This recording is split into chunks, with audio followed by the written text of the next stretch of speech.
థియేటర్స్లో అని చెప్పేసి. సో ఆ ఫార్మాట్ డిజైన్ అయిందే ఆ ఒక్క కెమెరాలో తీసిన ఒక ఫిల్మ్ మేకర్ కథని మిగతా అందరు ఆ డార్క్నెస్లో ఎంజాయ్ చేసి ఆ కథని ఆ హై ఫీల్ అయ్యి బయటికి రావడానికి.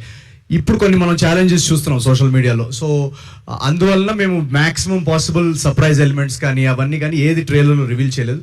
రేపు మీరు ఖచ్చితంగా వచ్చి సినిమా చూస్తే ఆ హై ఫీల్ అయ్యి ఆ హైలో మీ వర్డ్ ఆఫ్ మౌత్ స్ప్రెడ్ అయితే ఇంకా బాగుంటుంది మాకు. ట్రైలర్లో నాగార్జున గారు వాయిస్ నేరేషన్ ఎందుకు వాడారు? సినిమాలో కూడా ఉంటుందా? సినిమాలో లేదండి, ట్రైలర్లో వాడాము. అంటే ఆయన పండగ హీరో కదా, సో ఆ ట్రైలర్ బిగినింగ్కి ఒక మంచి వైబ్రెంట్ ఎనర్జీ, ఒక పండగ హీరో ఎనర్జీ ఉంటే బాగుంటుంది అనిపించింది. సో ఆయన అన్నయ్య వెళ్ళి ఇమీడియట్ అడగగానే అదే డెఫినెట్గా ఆయన కూడా ట్రైలర్ చాలా నచ్చింది యాక్చువల్గా.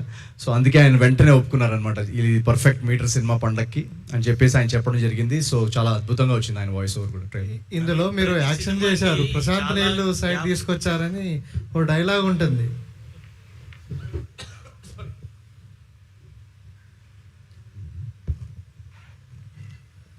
సార్ చెప్పండి. ప్రశాంత్ నీళ్ళు వైపు తీసుకొచ్చారు నన్ను అని ఒక డైలాగ్. అంటే యాక్షన్ హీరోగా టర్న్ తీసుకునే ప్రయత్నం. డైలాగ్ ఎలా అనిపించింది మీకు? బాగుంది, థ్యాంక్ యూ.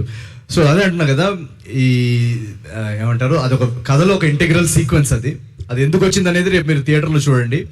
దీనిలో యాక్షన్ బ్లాక్ కానీ ఏది కూడా కథకి అన్రిలేటెడ్గా ఏది రావు, అన్ని ఆర్గానిక్గా సిచ్యువేషన్స్ నుంచి పుట్టిన బ్లాక్స్, సిచ్యువేషన్స్ నుంచి వచ్చే సీక్వెన్సెస్.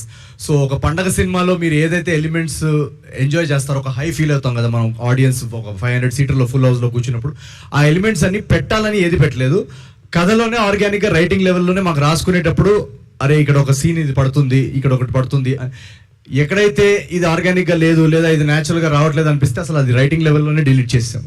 సో ప్రతిదీ ఒక ఫ్లోలో ఒక సిచ్యువేషనల్ కామెడీ, ఆ సిచ్యువేషనల్ కామెడీ నుంచి వచ్చే ఒక డ్రామా అలా ఫ్లో అవుతూ ఉంటుంది. సో రేపు యాక్షన్ బ్లాక్ కానీ అది కానీ మీరు చూసిన తర్వాత మీరే చెప్పండి మీకు ఎలా అనిపించింది.